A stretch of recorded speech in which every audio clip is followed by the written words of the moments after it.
The smell hit her like a fist to the chest.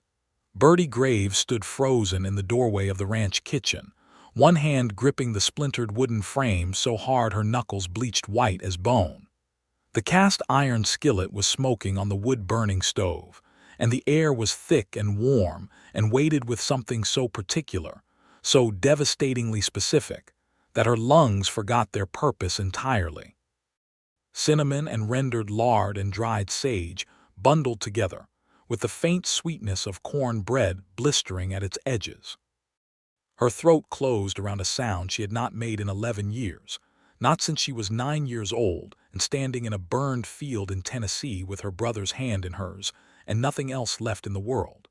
She had not felt at home since childhood, not in the 4 different towns she had passed through, not in the boarding houses with their thin walls and thinner blankets, not in the mercantile where she had worked for 2 years in Abilene for a man who docked her wages whenever he felt like it. Not in the church pew, where she had prayed so many times her knees developed permanent bruises.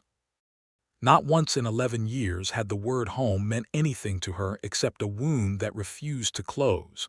And now this kitchen, this stranger's kitchen at the edge of nowhere, Wyoming, smelling like her mother's hands. "You all right, Miss Graves?"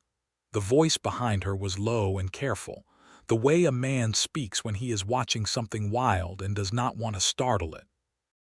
Birdie turned, and Paul Rhodes was standing 3 feet away with a bowl of flour in his arms, looking at her with those dark, unreadable eyes that had been making her uncomfortable since the moment she'd stepped off the stage at Laramie 2 days ago. He was tall, broader than she remembered expecting from the letter. The photograph he'd sent had not captured the way he held himself, like a man who had learned stillness through the kind of work that either broke people or remade them. "I am fine," she said, which was the biggest lie she had told in recent memory. He did not appear to believe her. He set the bowl on the table with the careful deliberateness of someone who had learned not to crowd people, and he looked at her, and then he looked at the stove, and something shifted in his face that she could not name yet. "My mother used to make corn bread on Sunday mornings," he said quietly. "The recipe came from somewhere in Georgia. I never changed it." Birdie pressed her lips together hard enough to hurt. She had answered his advertisement in the Kansas City paper the previous February, when the cold had been so absolute, and her options so thoroughly exhausted that a single printed notice in a wrinkled newspaper had seemed like a rope thrown into a well. "Rancher in Wyoming territory seeks capable woman of good character for marriage and partnership in working ranch." Those were the exact words, not a love letter, not a promise. A transaction, she had told herself. She was good at those. She had written back. He had written back. They had exchanged 7 letters over 4 months, each one a careful negotiation, and somewhere in the middle of the 3rd letter, she had noticed that his handwriting changed depending on what he was writing about. Tight and controlled when he described the ranch's finances. Loose and slanted when he described the Wyoming sky at certain hours. She had noticed that, and she had told herself she was only being observant, and she was almost certain she had been lying to herself even then. Now she was here, in his kitchen, smelling her dead mother in the air, and the careful wall she had constructed around herself over 11 years was cracking at the mortar. "I need some air," she said, because it was true, and because she absolutely could not cry in front of this man on her 2nd day here. She went out through the back door and stood on the porch with the Wyoming wind finding every gap in her dress, and she breathed, and she put her hands flat against her thighs, and she reminded herself of who she was and what she was doing here, and why emotion was a luxury she could not currently afford. Her name was Birdie Graves. She was 20 years old. She had a brother named Cal who was 17 and currently working for a freight company in Cheyenne, and who needed her to succeed at this, needed her to make something stable so he could have somewhere to come back to. She had arrived in Laramie with $11, a carpet bag, and a character reference from the minister in Abilene, who had been one of the genuinely decent people she had encountered in the past several years. She was here for practical reasons. She was here to build a life, not to fall apart in a stranger's kitchen because he cooked something that smelled like her mother. The problem, she already understood, was that Paul Rhodes did not feel like a stranger. That was the real trap, and she had walked straight into it. The morning had started practically enough. She had woken before dawn in the small room he had given her, the one off the kitchen that he had explained his ranch hand used to occupy before the man had gone east to marry a widow in Ohio. The room smelled like pine resin and old wool, and it was more private and more hers than anything she had occupied in years. She had dressed by the light of a tallow candle and gone to examine the kitchen properly, because the kitchen was going to be her domain, and she believed in understanding terrain. The kitchen was large for a ranch house. Someone had built this room with intention, with a long wooden work table and proper shelving, and a stove that was better quality than she expected. There were dried herbs hanging from the rafters, rosemary, sage, something she eventually identified as dried yarrow. She had stood there running her fingers along the edge of the table and thinking that whoever had equipped this kitchen had cared about it, which said something important about the person who lived here. Paul had come in at 6, when the sky outside was just beginning to lighten to the color of iron. He'd clearly been in the barn since before she woke. He had hay on his jacket and a look on his face that people get when they've been alone with their thoughts for a long time, and those thoughts have been company of mixed quality. He had stopped when he saw her standing at the table. "You are up early," he had said. "I'm always up early," she had told him. "I wanted to understand the kitchen." And, "It is a good kitchen," she had said, and something in his face had eased, some tension she hadn't realized was there until it went. They had eaten breakfast together at the long table with the careful, exploratory politeness of two people who had agreed to share their lives, and were now engaged in the very particular work of figuring out what that actually meant. He had asked about her brother.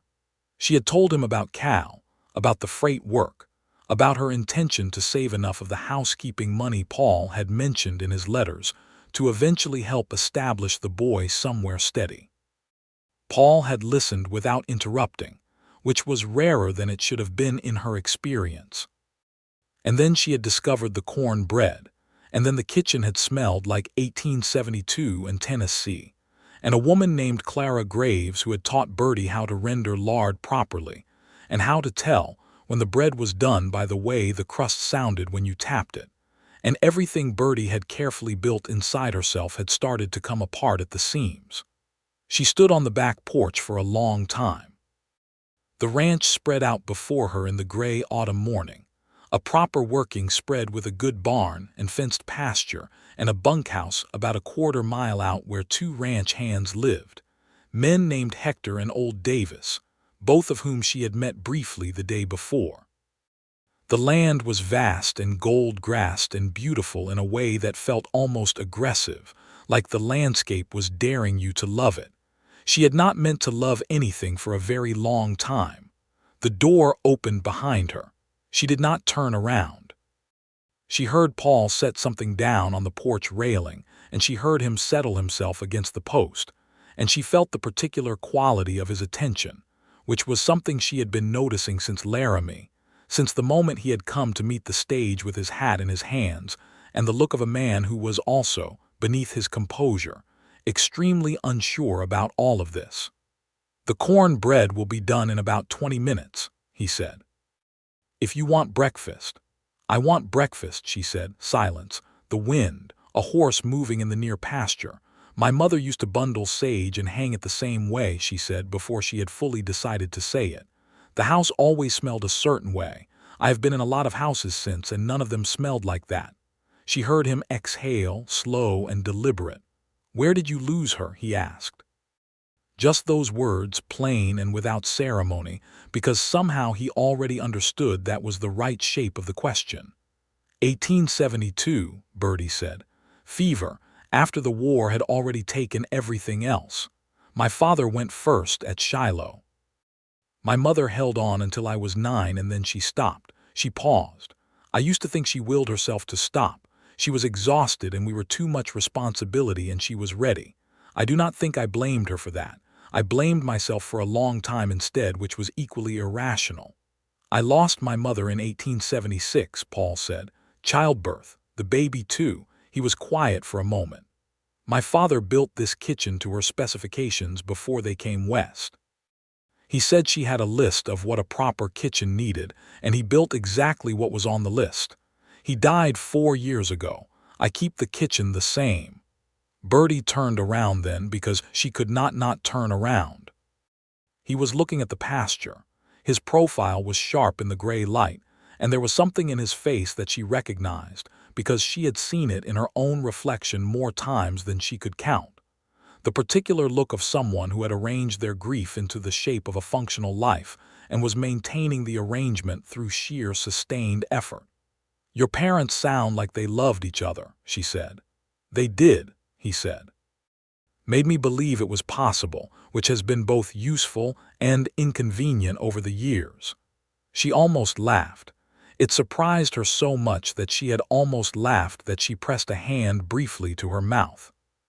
Paul glanced at her, and something in his expression shifted, turned careful and warm at the same time. "Come have breakfast," he said. "You can tell me what else you notice about the kitchen." They had been in this particular careful dance for 5 days when the letter arrived. Birdie was in the yard beating a rug when Hector came in from the road with the mail from town, and she saw the letter before he handed it over because she recognized the handwriting and her stomach dropped 6 inches. The letter was from a man named Garrett Cole. She set down the rug beater and took the letter, and stood in the October sunshine with the paper in her hands, and felt the specific sick dread that she had hoped, stupidly, to have left behind in Kansas. Garrett Cole was the reason she had answered an advertisement in a Wyoming Territory newspaper, rather than one from Kansas or Missouri or anywhere closer. Garrett Cole was the reason she had needed to put significant distance between herself and Abilene before the man she had briefly, disastrously allowed into her life could finish ruining it. He was a merchant's son with money and no conscience, and a temper he kept carefully hidden until you were close enough for it to matter. He had been pleasant to her for 4 months and possessive for 2 more, and by the time she had understood the full shape of his intentions, it had taken everything she had to extract herself cleanly and run. She had told Paul about him in her letters, broadly. She had used the phrase complicated entanglement, which was one of the more elegant understatements of her life.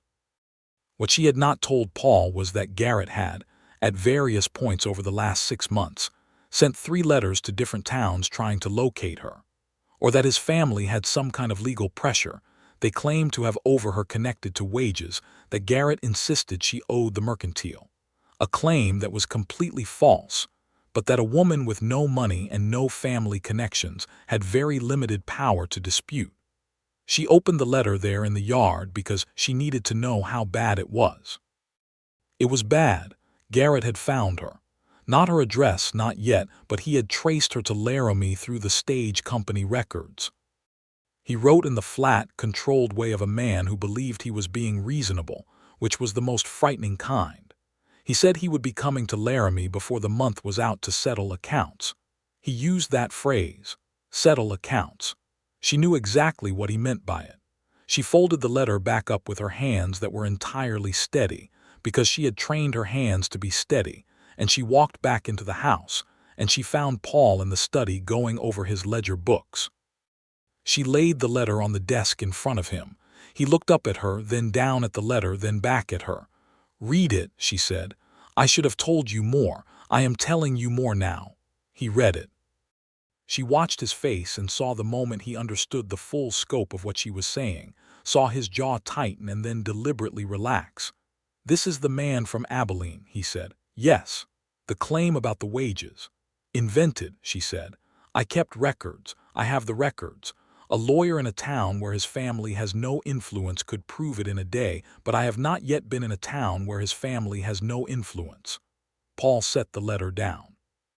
He laced his fingers together on the desk in the deliberate way he had that she was learning meant he was deciding something rather than reacting to it. "Laramie is not Abilene," he said. "No. And you are not at present a woman without connections." She held very still. "We have not married yet." "No," he said. "We have not." He looked at her directly. Do you want to soon, sooner than we discussed? I am aware that might feel like pressure, and I am not intending it that way. I am offering you the protection of my name, of this ranch, and of the fact that I know the county judge here rather well. If you want that protection, I can provide it. If you would rather handle this another way, tell me what you need and I will support that instead." She stared at him. In 11 years of navigating the world alone, no one had ever offered her something like that and meant it so plainly and without expectation. No hidden motive visible in his face. No trade implied. "Why?" she asked, because she needed to understand. "Because you are not alone anymore," Paul said. "You came here, and whatever else this is or becomes, you are not alone anymore. That is what I understand this arrangement to mean, at minimum." Birdie sat down in the chair across from his desk because her legs asked her to.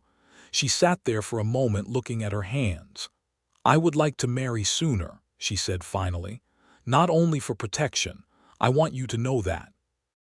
I would like to marry sooner because I believe we could be good together, and because I am tired of being afraid, and because your kitchen smells like something I thought I had lost forever." She looked up. "That is the most honest thing I have said out loud in a very long time." Something crossed his face that she could not fully name, but it made the air in the small study feel different, warmer, heavier with the weight of something that was trying to become what it was going to be. "Saturday," he said. "We could go to the courthouse Saturday." "Saturday," she agreed. She went back to the kitchen after that and stood at the stove, and felt the particular vertigo of someone who has just made a decision that changes the shape of everything. And she let the smell of the room settle around her. And for the first time in 11 years, she did not immediately need to know how to escape. The days between that Thursday and the Saturday were busy with the particular busyness of preparation, which was useful because Birdie had always done better when her hands had something to do. She cleaned the house from top to bottom not because it needed it, which it mostly didn't since Paul kept things tidy in the way of someone who had been maintaining a home alone for a long time, but because she needed to understand the whole of it, needed to know where everything lived and what was missing, and what the house wanted from her. What she found in the course of this investigation told her a great deal about Paul Rhodes. The main house had 4 rooms. The kitchen, which she already knew and which remained her favorite. A sitting room with 2 good chairs and a bookshelf that held perhaps 30 books and a collection of Wyoming newspapers going back 3 years. A bedroom that was clearly his, large and plainly furnished with a quilt on the bed that had the careful, durable look of a woman's workmanship from some years back, probably his mother's. And the study, where he kept his ledger and his correspondence. The house was clean but not warm, in the way of places inhabited by a single person who has not had someone to keep it warm. There were no flowers anywhere. There were no small comforts, no unnecessary beautiful things. The only decoration in the whole house was a small painting in the sitting room of a landscape she couldn't identify, green hills and a river, that hung slightly crooked, and that Paul straightened every time he passed it without appearing to notice he was doing it. She learned more from his bookshelf. He had a Bible, a surveyor's almanac, 2 volumes of Dickens that looked read many times over, a history of Wyoming territory, a medical reference book that was clearly practical and not decorative, and tucked in the back as though it had been placed there without much thought and perhaps forgotten, a thin volume of poetry by John Keats. She took the Keats out and held it and felt something shift in her understanding of the man she was about to marry. He found her sitting with it in the kitchen that evening. "I borrowed that from a man in Cheyenne," he said, his voice entirely neutral. 7 years ago, based on the date you wrote inside," she said, which was slightly unfair of her and she knew it. "I meant to return it," he said. "You read it 17 times," she said. "Based on the where?" He was quiet for a moment. Then, with the air of a man conceding a point he had no intention of defending, "I like poetry." "So do I," Birdie said. She looked up at him, and he was looking at her with that expression she was learning, the one that was more than he meant to show. She thought about the letter in her coat pocket and about the courthouse on Saturday and about the way this kitchen smelled, and she thought about how nothing in her life had prepared her to be this cautiously, terribly hopeful. "Read me something," she said. "You must have a favorite." His expression did a complicated thing. She watched him weigh it, the vulnerability of it, the strangeness of it, and then watched him decide. He took the book from her, and he stood at the kitchen table, and in the voice he used when he was sure of something he read the beginning of the Eve of St. Agnes. And Birdie sat very still and let the words and the warmth from the stove and the smell of sage and the sound of his voice all happen to her at once, and did not try to protect herself from any of it. The courthouse in Laramie on Saturday was a plain wood building with a painted sign and a judge named Harrison who had kind eyes and a pocket watch he checked once during the ceremony, apparently out of habit.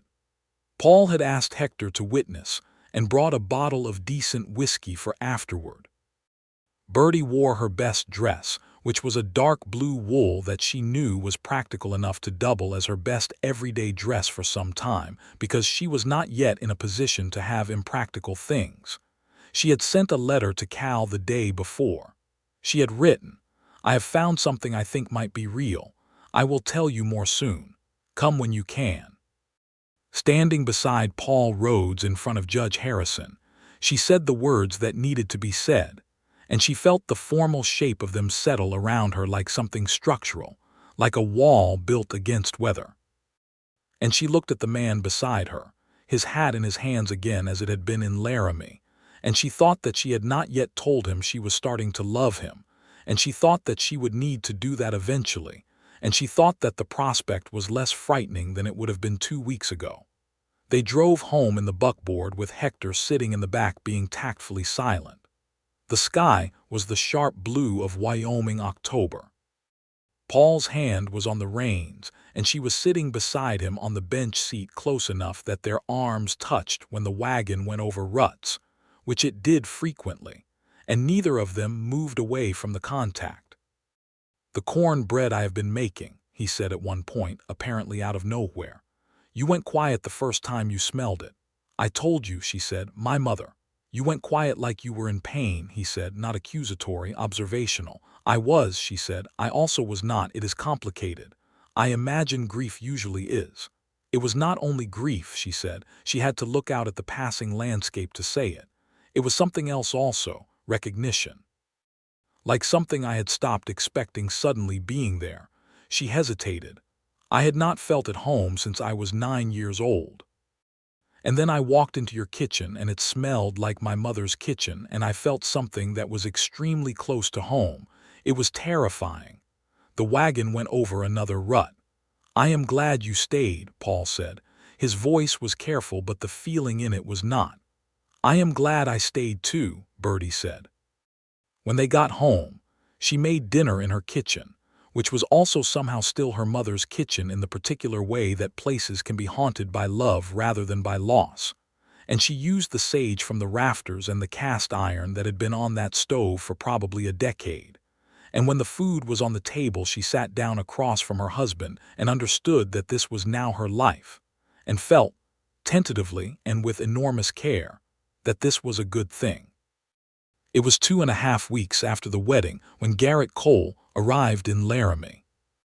She found out from Hector, who had been to town for supplies and who came back with the news that a man from Kansas was asking around about the Rhodes ranch. Hector delivered this information to Paul rather than to Birdie, which was the correct instinct, and the three of them stood in the yard in the cold afternoon while Birdie watched Paul's face and Paul listened to Hector's account. "He was at the mercantile," Hector said, "talking to Simmons. Showed Simmons a paper. Simmons told him where the ranch was." "Of course he did," Birdie said. "Simmons was the sort of man who would do that and feel righteous about it." Paul looked at her. "What does he want?" "Control," she said. "He wants the feeling of control. The money claim is an excuse." She had thought about this extensively and she was confident in her analysis. "He does not actually believe he can collect wages. He wants to make a scene. He wants to make my life difficult because I left, because I refused him, and because men like Garrett Cole believe that a woman who refuses them has committed a crime. Paul's jaw was doing the thing it did when he was deciding. He will come here. He will come here, she said. He will make a show of it. He may bring a document or two that sounds official but is not. She looked at Paul steadily. I need you to let me handle him. I need to speak for myself. If you stand between us, he will think I am hiding behind you, and he will use that. I need him to see that I am not afraid of him and that I have nothing to hide. I will be nearby, Paul said. Not a question. I would not object to that, she said. He came on a Wednesday, which was somehow fitting because Wednesdays had always been unlucky for Birdie. She was in the yard when he rode up on a rented horse, and she saw him before he saw her, and she had exactly 4 seconds to arrange herself before he spotted her, and the performance began. Garrett Cole was 32, handsome in the conventional way, dressed better than the territory required. He had the smile of a man who had been told his smile was charming and had been using it as a tool ever since. He dismounted with the ease of someone who expected to be watched. Birdie, he said, warm and reproachful at the same time, which was a trick he had. You are a hard woman to find. I was not hiding, she said. I moved. People do that. People settle their debts first, he said, and brought out the paper. She had predicted the paper exactly, and she felt the sick familiar anger rise, and she held it steady inside her chest and did not let it onto her face. There is no debt, she said. I have records of every wage I earned and every payment I received. I have dates and amounts. I kept meticulous records, Garrett, because I understood early on that I would need them. She looked at him without blinking. If you want to take this before Judge Harrison, I am prepared to do that. Judge Harrison has been a neighbor of my husband's family for 20 years. I am not concerned about the outcome. The word husband landed the way she intended it to. She watched Garrett recalibrate. You married, he said. I did, she said. The door of the house opened and Paul came out and stood on the porch, which was as close as he had agreed to come, unless she signaled otherwise. He did not say anything. He stood there with his arms at his sides and his expression the particular controlled blankness he used when he was angry but had decided not to be angry in this specific way. Garrett looked at Paul, then back at Birdie. His jaw shifted. This does not have to be difficult, he said. No, she agreed. It does not. The difficulty is entirely your choice. You can ride back to Laramie, go back to Kansas, and leave me alone, and there will be no difficulty. The only thing standing between you and a very simple resolution is you. He was quiet. She could see him running the calculation, could see him understanding that whatever leverage he'd thought he had was not materializing the way he'd intended. There was no frightened woman here, no one to intimidate, no easy victory to be had. There was a woman standing in a yard with a husband on the porch and meticulous records of her own wages, and the name of the county judge on her lips. You always were too clever, he said, which was the thing men said when they had run out of everything else. Yes, she agreed pleasantly. He rode back to Laramie that afternoon. She received one more letter from him 6 weeks later, a stiff formal retraction of the claim, clearly written by a Kansas lawyer who had reviewed the actual records and told his client to let it go. She showed it to Paul and then put it in the stove. Done, she said. Done, he agreed, and she could hear the relief in his voice, the same relief she was feeling, the sweet unclenching of something that had been braced for a long time. The ranch settled around her like a house that had been waiting. She learned its rhythms. Up before light to start the stove and heat water. Breakfast for Paul and the 2 hands before the day's work began. The particular schedule of a working ranch in late October, preparing for winter, the urgency of it, the way every person on the property had a role that mattered. She liked this. She had always been good at work that mattered, had always done better when the stakes were real and the results were visible. She took over the garden beds, which had been let go to weeds since Paul's last housekeeper had left 2 years before. She mapped what could still be salvaged for spring. She started making a list of seeds. She began a systematic inventory of the root cellar and the preserved goods, and the quantities that would and would not sustain them through winter. Paul watched all of this with an expression she was increasingly certain was close to wonder, though she was not yet ready to say so to his face because she was afraid of embarrassing either of them. They talked every evening. This was the ritual they had discovered by accident in the first week, and then continued deliberately, because it turned out they were both people who needed this particular thing. After dinner in the sitting room or in the kitchen depending on the cold, with tea or with the occasional glass of whiskey, they talked. About the ranch, about their days, about the books on his shelf, because it turned out she had opinions about Dickens, and so did he, and those opinions overlapped in interesting ways. About their childhoods in careful portions, a little more each time, like people learning to trust a surface with their weight before stepping fully onto it. She told him about Tennessee, about her father going to war when she was 3 and coming home twice and then not coming home, about her mother's garden and the smell of it, and the way Clara Graves had believed that a kitchen that smelled right could make any other problem smaller. About 9-year-old Birdie and 12-year-old Cal walking away from a burned field with nothing, going to an aunt in Missouri who had been kind but not able, and then, when the aunt had died, being thrown entirely onto their own resources with Cal 14 and Birdie 11, and the world considerably less gentle than it should have been. He told her about Wyoming, about coming here at 14 with his parents and finding the land impossible and then necessary. About his father, a quiet man who showed love through building things. About the years after his mother died when his father had simply kept going, kept working, kept building because that was what you did, and Paul had watched this and learned it and was not certain whether it had served him as well as he once thought. "You are lonely," she said one night, not intending to say it but meaning it when she did. He was quiet for a moment. The fire popped. "I have been lonely," he said. "I think there is a distinction." "The have been suggests it is changing," she said. "It is," he said, and looked at her, and the room was very quiet. "I was lonely for 11 years," she said, "even when I was surrounded by people. There is a particular kind of alone that is about belonging nowhere, about having no fixed place that is yours, and it has nothing to do with whether there are people nearby." She looked at the fire. "The first night I slept here I woke up in the dark and did not know for a moment where I was, and then I did know, and I stayed still for a while waiting to feel frightened, which is what usually happens when I remember where I am. And I did not feel frightened." She paused. "I felt something else instead." "What?" he asked. "Like I might stay," she said.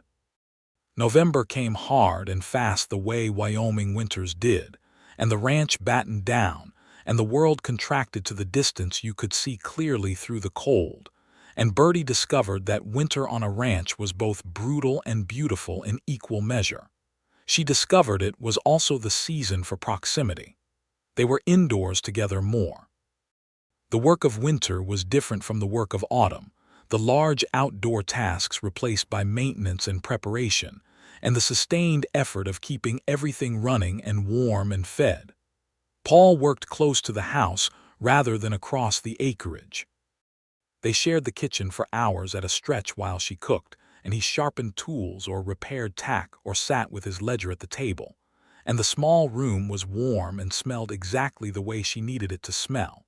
And she learned that being in a small, warm room with a person you are beginning to love is both wonderful and nerve-destroying. She was making bread on a Tuesday in early November when she understood for certain that she was in love with him, not beginning to love him. Properly, thoroughly, completely in love. It arrived as a fact rather than a feeling, the way the most important things sometimes do. He was sitting at the table behind her with a piece of harness in his hands that he was repairing, and he was reading aloud to her from the Wyoming newspaper, because they did this. It was another thing they had discovered by accident and continued deliberately. He was reading about a court case in Cheyenne and editorializing about it with the dry, precise humor that she had learned was one of his primary modes of expression, and she was working the bread dough with her hands and listening and laughing at the appropriate moments, and she looked down at the dough in her hands and felt the warm kitchen and heard his voice and thought, "There it is." There was the terrifying thing she had been trying not to do. She got through the rest of the bread making without turning around, which required a certain amount of discipline, and at lunch she was entirely normal, and in the afternoon she went to the cold pantry on the pretext of organizing it and stood there in the cold for 5 minutes breathing slowly. This was the situation. She was in love with her husband. This was, objectively, a reasonable and perhaps expected outcome of marrying someone and living with them, and discovering they were good and kind and funny, and lonely in the same way she was lonely. This was not a disaster. This was, in fact, something many people would consider fortunate. The difficulty was that she did not know if he was in love with her, and the prospect of being in love with someone who regarded her as a practical partner and companion was a species of vulnerability she had not been willing to experience in 11 years. It was not that she thought he did not care for her. She had substantial evidence that he did. But caring for someone and being in love with them were different territories, and she needed to know which one she was in before she said anything that could not be unsaid.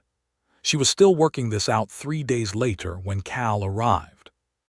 She had not expected him until spring, and when the buckboard pulled into the yard on a cold Friday afternoon and her brother climbed down from beside the driver, she ran across the yard in a way she had not run anywhere in a long time and grabbed him and held on. And Cal, who was 17 and had grown 6 inches since she last saw him and was trying very hard to look like a man, held on too, with his face pressed against her shoulder and his arms around her waist. And they stood there in the cold Wyoming yard for a long time. "You look good," he said finally, pulling back to look at her. His eyes were moving over her with the assessing look of someone who has been worried and is taking inventory. "I am good," she said. "Cal, I am actually good." Something in him went visibly soft with relief.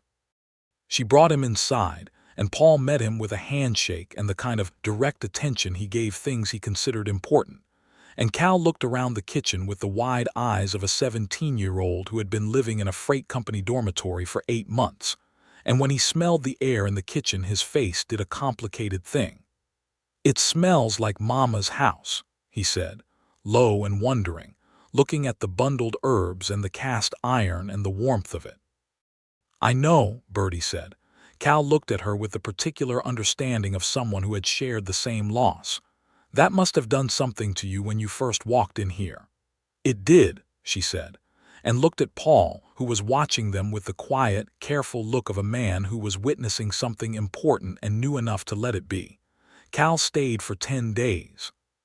He was good with the horses and offered to help with the barn work without being asked, and Paul gave him real tasks rather than invented ones. And by the 3rd day, they had developed a provisional ease with each other that was good to watch. Cal was bright and funny and had their mother's way of making people feel seen, and Birdie watched Paul respond to this with something that looked like recognition and possibly longing, and she thought about the brother Paul had never got to have. In the evenings when all 3 of them were in the sitting room or the kitchen, there was a warmth to it that was something Birdie had not expected to feel for a very long time. Family. The shape of something that was beginning to be a family. The night before Cal was to leave, he found her alone in the kitchen finishing the dishes, and he leaned against the doorframe and watched her for a moment with the look that meant he was about to say something important. "He's in love with you," Cal said. She did not turn around.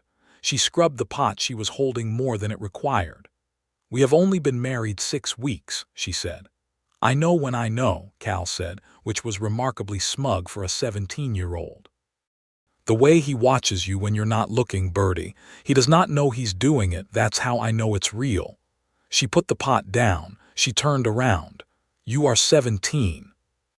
Mama and Papa were both 17 when they met," he said, unimpressed with this argument. She looked at her brother, her ridiculous, perceptive, grown-up little brother, and felt something in her chest ache with love. "I am in love with him too," she said. "I have not told him." Cal spread his hands in the gesture of someone indicating an obvious solution. "I am afraid," she said. "I know," he said. "I am not telling you it is not scary. I am telling you he already looks at you like you are the answer to something he had been asking for a long time." He paused. "Tell him. Don't make him wait around thinking you can only tolerate him." She threw the drying cloth at him. He caught it and laughed and came into the kitchen and hugged her, and she leaned into him for a moment. 17-year-old Cal, who was no longer small but who still felt like hers, her responsibility and her person. She saw him off the next morning and stood in the cold watching the buckboard until she could not see it anymore. When she turned back to the house, Paul was standing at the porch rail, and she walked to him and stopped at the bottom of the steps. "I am in love with you," she said. Without preamble. The way she had made her decisions since she was 11 years old, quickly and without excessive deliberation, because excessive deliberation had never been available to her. He looked at her. The cold morning air was very still. "I am in love with you too," he said, as simple as that, as if he had been waiting for permission to say it. She put her hands over her face for a moment, which was not a response she had planned but which was apparently the one her body had decided on, and she heard him come down the steps, and then his hands were on her wrists, gentle, asking, and she lowered her hands and looked at him, and he was very close, and the expression on his face was something she thought she would remember for the rest of her life. Relief and tenderness, and something so naked and careful and entirely his. He kissed her. She kissed him back. The Wyoming morning was cold and the wind was picking up, and none of that mattered at all. Winter deepened and the ranch held against it, which is what ranches do.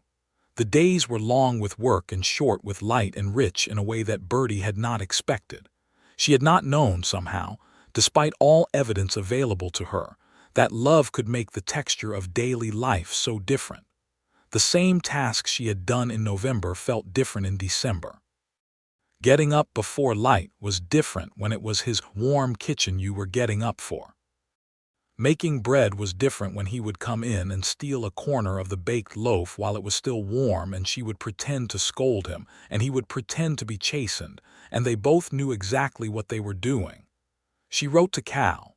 She wrote, "You were right," and she could imagine his insufferable expression upon reading it, and she smiled at the paper. She had a letter from him in return 2 weeks later that contained, buried in the middle of the practical report on his freight work, "I think I might want to try to come more permanently in the spring, if Paul would have me. Working the land seems better than hauling goods. Don't mention it to him yet. I want to ask him proper." She put the letter away and kept the secret, and felt the future arranging itself in ways she could not have predicted 6 months ago.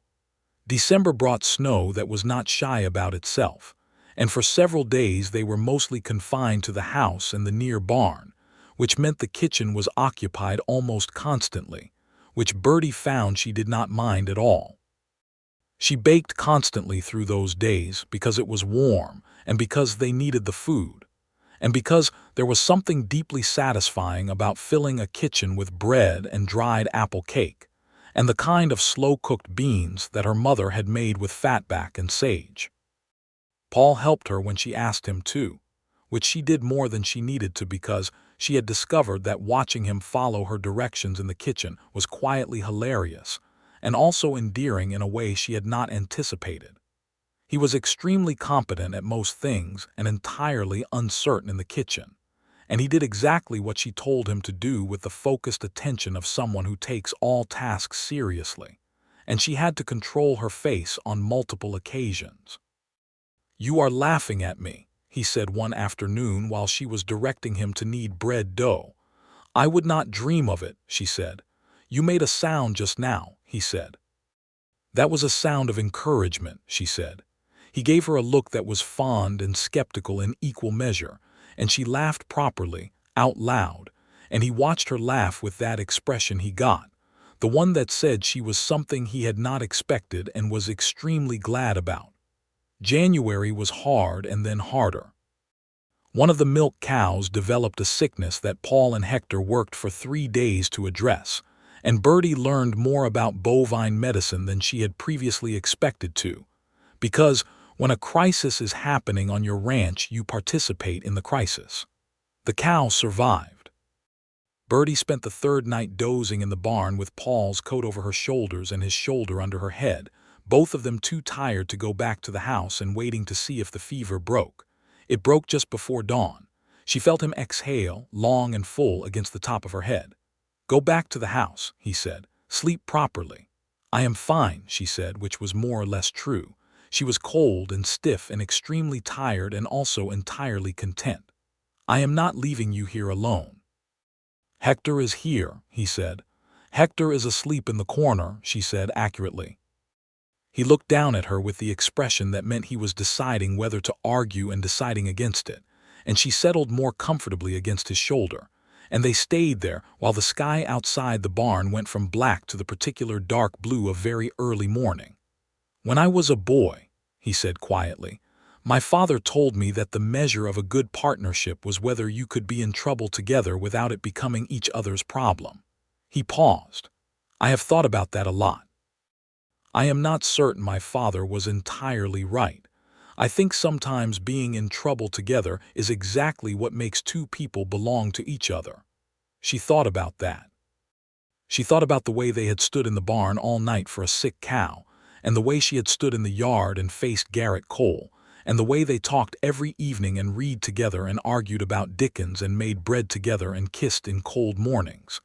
"I think you are right," she said, "and I think your father was also right. The two things are compatible."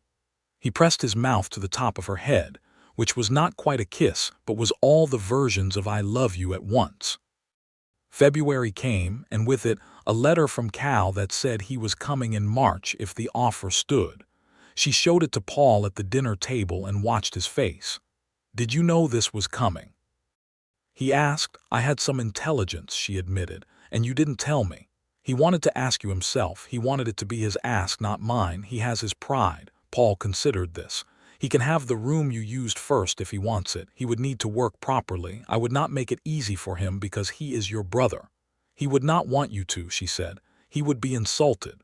"Good," Paul said. "We understand each other." And returned to his dinner with the look of a man who had just decided something and was pleased with the decision.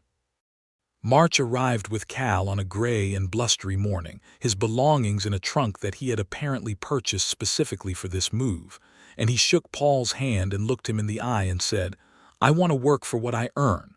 I don't want special treatment on account of Birdie. I will pull my weight or tell me to go." "All right," Paul said. "Hector will show you the barn," and that was that.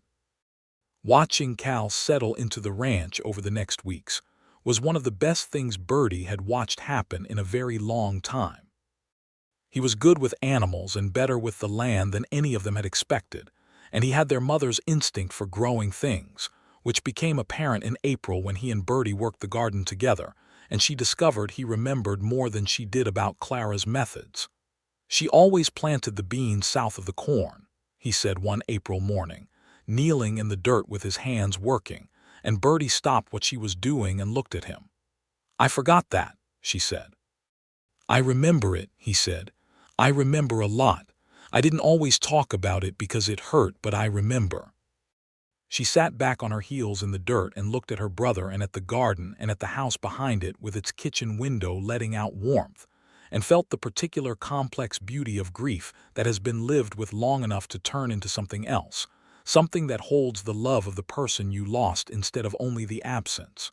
"She would have liked this place," Cal said. "She would have loved the kitchen," Birdie said. "She would have reorganized it within a week," Cal said. "She would have told Paul exactly how his cornbread could be improved," Birdie said. "His cornbread is good, though," Cal said, with the loyalty of someone who has been eating it for a month. "His cornbread is very good," Birdie agreed. But Mama would still have told him.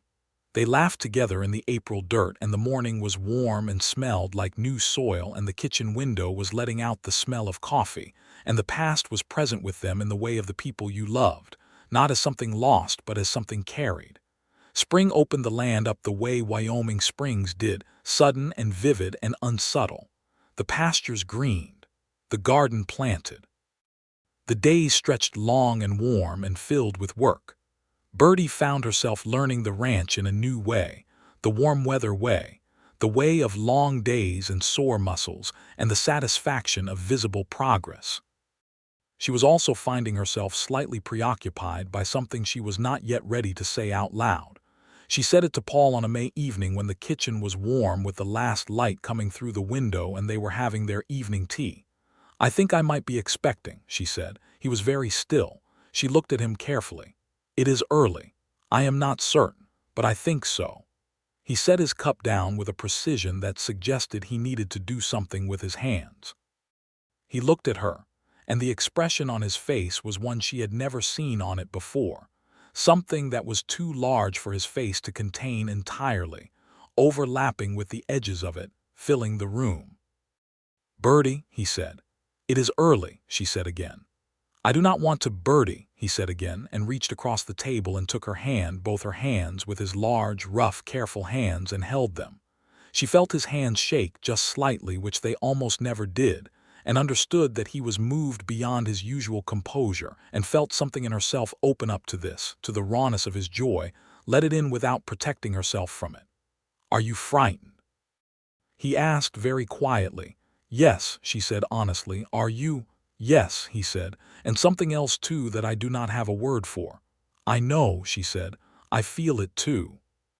Summer came golden and long, and Birdie got very certain and then got very visibly certain. And Cal made one terrible joke about it that she forgave him for immediately because it was also quite funny. And Paul fussed over her with the barely contained anxiety of someone who remembered. She knew that his mother had died in childbirth, and she loved him for the fussing and also needed him to stop every so often, which she told him plainly. And he would stop and then gradually begin again, and she would tell him again, and this was its own kind of love letter. She wrote to the women in Laramie about a midwife. She found a woman named Mrs. Alcott who had delivered half the children in the county and who came out to the ranch in July to meet Birdie and assess the situation with the brisk, warm competence of someone who has done important work for a long time and trusts herself in it. Birdie trusted her immediately. "Your husband is nervous," Mrs. Alcott observed. "He is," Birdie said. "That is usually a good sign," Mrs. Alcott said. "Men who do not care are not nervous." "He had a difficult history with this," Birdie said, not elaborating. "I know," Mrs. Alcott said. "I was midwife to the woman who delivered the baby that year. I was not in time. It was a very long time ago, and it was not anyone's fault, and I will be here in good time this time." She said it matter-of-factly, as a statement of intent and capability, and Birdie felt immeasurably better. She told Paul what Mrs. Alcott had said. He looked at the table for a moment and then looked at her, and she saw the long shadow of that old fear in his eyes, and she reached out and put her hand on his arm.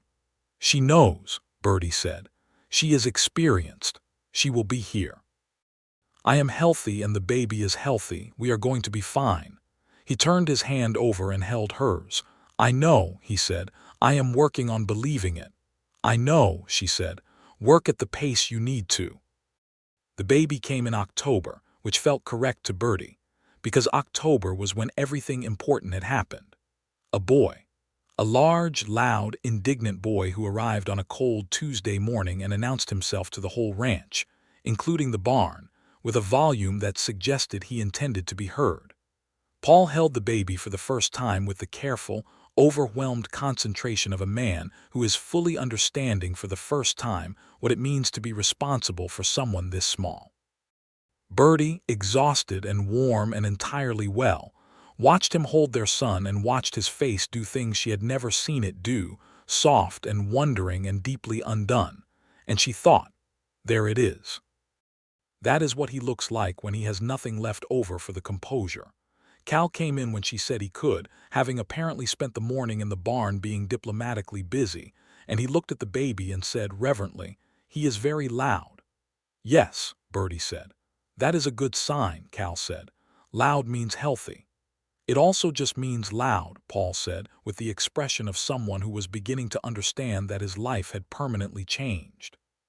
They named him Thomas, after Paul's father.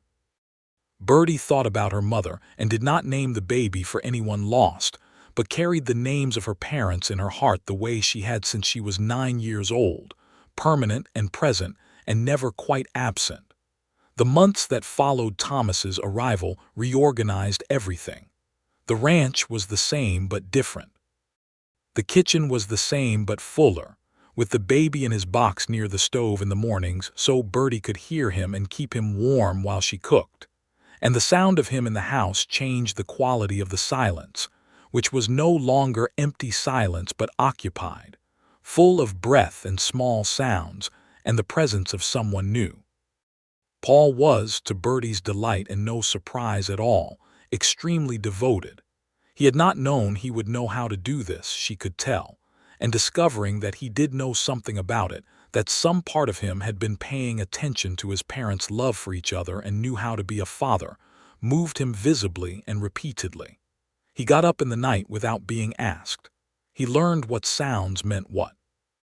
He sat with Thomas in the sitting room in the evenings while Birdie rested and read to him from the Keats, which the baby did not understand but which Birdie could hear through the wall, and which made her feel something she suspected was the closest thing to perfect happiness she had ever experienced. Spring came again, Thomas's first spring, and the garden was larger because Cal had worked it with her plan over the winter and expanded the beds and the land was properly ready. They planted. Thomas sat in a little wooden seat that Paul had made during the winter, watching the planting with the serious attention of a 6-month-old who is taking notes. Cal had, over the course of the winter, become something to the ranch that was more than a hand and less than partner, but moving clearly toward the latter. He was good with the cattle and better with the horses, and had a knack for the mechanical aspects of ranch work that Paul had started to rely on with genuine trust. They had quiet, serious conversations in the barn about the land and the cattle and the future of the operation, and Birdie watched this from the kitchen window sometimes and felt the warmth of it.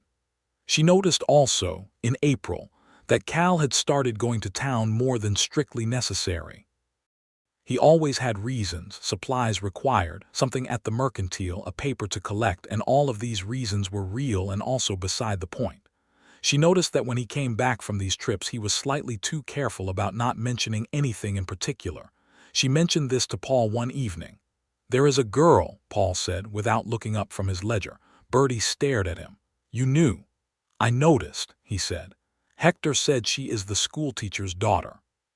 She moved to Laramie last fall from Denver. And you did not tell me." He looked up now, with a particular expression that meant he found something gently funny. "It is Cal's business to tell." "You told me," she said. "You told me you noticed," he said. "That is different. I'm not telling you her name." "Do you know her name?" Birdie asked. "I might," he said. She threw the dishcloth at him, which was becoming a recurring mode of communication in their marriage, and he caught it and smiled, and Thomas, who was sitting on the floor chewing on a wooden spoon, looked up at the sound of it and laughed for what Birdie was almost certain was the first time. They both stopped. The baby laughed again, delighted with himself, a sound like water over stones, and they looked at each other, and the room went very quiet with the particular fullness of moments that you know you will remember. "He laughs like you do," Paul said softly. "He laughs like himself," Birdie said, but she was smiling too wide to be authoritative about it. Summer moved through its long golden days, and the ranch prospered, and Thomas learned to sit, and then to pull himself up and then to fall over with the cheerful determination of a person who had decided walking was going to happen, and setbacks were irrelevant. Cal had been going to town every single weekend by July, and when he finally told her about the girl, whose name was Ada, Birdie was perfect about it and pretended she was hearing it for the first time, which was possibly the most mature thing she had done in her recent life. Ada was 19, which Birdie found out, with brown eyes and an opinion about everything, which Cal reported with the glazed happiness of someone who has found their match. She came to the ranch on a Sunday afternoon in August with her mother, because propriety required it, and Birdie made a large dinner and Paul was his quiet, decent self, And Ada sat across from Cal and talked about the schoolhouse in Laramie with a directness and confidence that Birdie recognized and appreciated immediately. After they had gone, Cal found Birdie in the kitchen and stood in the doorway looking hopeful and nervous in equal measure. "She is wonderful," Birdie said before he could ask. He let out a breath. "Yes," he said, "she is." "Do not wait too long," she said. "Life is short and uncertain, and you already know she is wonderful. Do not make her wonder." "I am not going to wait long," he said.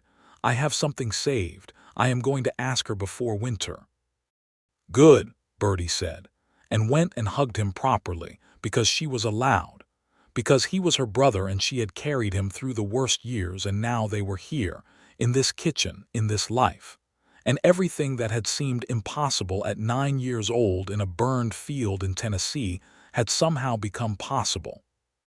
He asked Ada in October, in what he described afterward as a conversation that had gotten away from him, because he had meant to be more formal, and Ada had apparently understood what he was trying to say before he finished saying it, and told him yes with some impatience. "She said yes before you finished the question?" Birdie asked. "She said she had been wondering when I was going to get around to it," Cal said, still slightly dazed. Birdie laughed for a long time at this, and told him Ada was exactly right for him, which she maintained as her position throughout the subsequent months. The wedding was in the spring, a simple one in the Laramie church, and Birdie stood with Thomas on her hip and Paul's hand in her free hand, and watched her brother marry someone who looked at him the way she hoped she looked at Paul, like he was the answer to something important. There was a dinner afterward at the ranch, a long table set up in the yard because the May day was warm and bright, and Hector and old Davis were there, and Mrs. Alcott had come, and several neighbors and Ada's mother, and it was the kind of gathering that the ranch had clearly never been built to host, but that the land held comfortably anyway, as if it had been waiting for this. Birdie stood at the edge of it in the late afternoon light and watched it, Cal laughing with his new wife, Paul at the other end of the table talking to old Davis and holding Thomas, who was doing his best to eat Paul's collar, the sound of conversation and the smell of good food on the warm air, the kitchen window open and letting out the smell of cinnamon and sage. She felt a hand at the small of her back and did not need to look to know. "You are far away," Paul said, close to her ear. "I am entirely here," she said. "I was just looking at it." He looked at it with her. The table and the people and the land beyond, gold green in the May light, Wyoming enormous around them. "It is a good life," he said. "It is a very good life," she said, and turned to face him. He looked at her the way she had caught him looking at her for over a year now, open and steady and entirely his, and she thought about the woman who had stepped off a stage in Laramie with $11 and a carpet bag and a character reference, and the specific desperate courage of someone who has nothing left to protect themselves with, and so has decided to simply go forward. She thought about the kitchen and the smell of it and the 9-year-old girl who had walked away from a burned field and the 20-year-old woman who had stood in a stranger's kitchen and felt, for the first time in 11 years, the particular unbearable sweetness of being somewhere that felt like home. "I need to tell you something," she said. "All right," he said. "I am expecting again," she said. "It is very early, but I wanted you to know." This time he was ready for it, or as ready as anyone ever is. He put both his arms around her there in the yard with the dinner going on around them and held her close, and she felt him breathe and felt the steadiness of him and pressed her face briefly against his chest. "Are you frightened?" he asked, same as before. "Less this time," she said. "Are you?" "Less this time," he said, "and something else too. The thing you did not have a word for," she said. "The same thing," he said. Still no word. She pulled back just enough to look at him. "I looked it up," she said. "In the Keats. And he does not have it either," she said, "but I think the nearest thing is abundance, the feeling of having more than you were prepared to have, of more existing than you had been counting on." He looked at her for a long moment, and the May light was warm on his face, and Thomas, somewhere behind them, was saying the one word he had recently learned, which was more, applied indiscriminately to all situations he found favorable. "Abundance," Paul said. Abundance, Birdie agreed. Cal and Ada moved into the bunkhouse that spring, which Cal and Paul had spent the winter converting from a working bunkhouse into a proper small home, 2 rooms and a kitchen of Ada's own. Hector built himself a proper bunk room in the barn's loft, which he maintained was more comfortable than the bunkhouse anyway, and which old Davis claimed was insanity. The ranch was expanding not in acreage but in what lived on it, in the people and the noise and the complicated warm fullness of a life that had accumulated more than one person had started it with. The second baby came in December, the cold, deep winter, and was a girl this time. She came quickly and more easily than Thomas had, and when Mrs. Alcott put her in Birdie's arms, she was very small and very red and very certain that she had an opinion about being cold, that she was going to share with everyone present. Birdie held her and looked at Paul and saw that he was beyond composure entirely, had been since the moment they were certain, and was not working to recover it. Clara, Birdie said. She had been holding the name for 8 months, not ready to say it until she knew it was right. I want to name her Clara. Paul looked at her. He knew where the name came from. She had told him the whole of her mother, every piece of it over the course of 2 years, so he knew. Clara, he said, gently, giving the name its proper weight. Clara Margaret, she said. Margaret was your mother's name. She had found this in the old letters in the study during the first winter, his parents' correspondence, and had kept the knowledge waiting. He looked at her for a moment with an expression that had gone somewhere entirely private, and then returned, soft and full. Margaret Rhodes, he said. Yes, Birdie said. The baby, as if agreeing with her own name, stopped making her opinions about the cold known and went briefly quiet, looking up at both of them with the unfocused, profound attention of someone who is encountering the world for the first time and is reserving judgment. Thomas, brought in by Cal to meet his sister, regarded her with the solemn interest of a 16-month-old faced with something new and confusing. He looked at her. He looked at Birdie. He pointed at the baby and said, with absolute certainty, more. Everyone in the room laughed, including Paul, and the laughter filled the warm room and the baby startled at it and then was still. And outside the Wyoming winter was absolute, and the ranch was holding against it. And inside the kitchen smelled of cinnamon and sage, and rendered lard and corn bread at the edges of burning. And Birdie Graves Rhodes held her daughter, and her son leaned against her arm, and her husband sat beside her, and the smell of the kitchen was the smell of home. Not her mother's home. Not a memory of something lost, her home. This particular kitchen, this particular house, this ranch in Wyoming where a man had built a kitchen to his wife's specifications and kept it unchanged across decades, and where a woman had walked in from 11 years of nowhere and understood in the first breath that she was finally, after everything, somewhere she was meant to be. The story did not end there, because real things do not end at their most beautiful moment. Real things continue. Thomas learned to walk, and then to run, and then became the kind of child who required constant monitoring near anything that could be climbed. Clara was quieter and more observant, inheriting something from both of them, and she watched the world with her father's stillness and her mother's precision. And by the time she could speak in full sentences, she was already telling everyone exactly what she noticed, which was considerable. Cal and Ada had their first child 2 years after Clara was born, a boy they named James, who had Ada's eyes and Cal's volume, and the ranch had a generation of children in it now, which was something none of them had particularly planned, and all of them were entirely glad about. The garden grew larger every year. Birdie expanded it beyond what she had originally planned, adding a section for medicinal herbs because Mrs. Alcott had taught her enough that she wanted to learn more, and another section for the dried flowers that she'd started using in the kitchen for reasons that were partly practical and partly because beautiful things mattered, and she had decided she was allowed to believe that now. She kept the sage bundled in the rafters. Always. She would have kept it for no other reason than its smell, but she kept it because it was something she had inherited, one of the invisible things that the dead leave behind them, the knowledge of how to arrange a kitchen to smell the way a kitchen should smell. Paul still made corn bread on Sunday mornings. He had, over 2 years of careful observation and occasional unsolicited commentary from Birdie, made minor improvements to his mother's recipe that he acknowledged had improved it, while maintaining that his mother's version was the original and the superior. Birdie maintained that any cook's recipe should evolve, and that his mother would have agreed with her. They had this argument with great enjoyment on a regular basis. Thomas, at 4 years old, could already identify sage from rosemary from yarrow by smell, because he had grown up in a kitchen where this was knowledge available in the air.